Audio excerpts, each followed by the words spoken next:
Kirasê spî. Şev û kirasê spî. Kirasê spî dirêj e heta dawiya bajêr. Dipêçe hemû nebaşî, xerabî û nexweşî. Şev jî hemberî wî ye, taritî hevalê şêvê ye. Her du bi dihola bang dikin. Emin serdestî ve bajarê, îşev şêva me ye. Emin taritî û ronahî, îşev şerê me ye.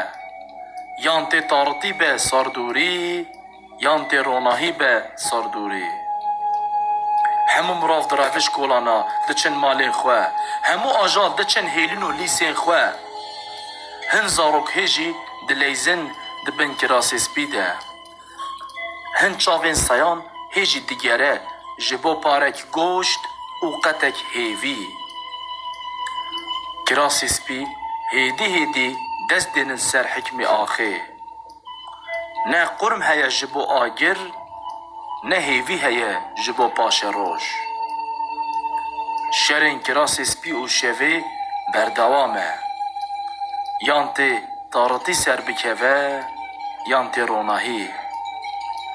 Welatê biyanîlî li benda şerê wan e. Helbest rast dildîwar.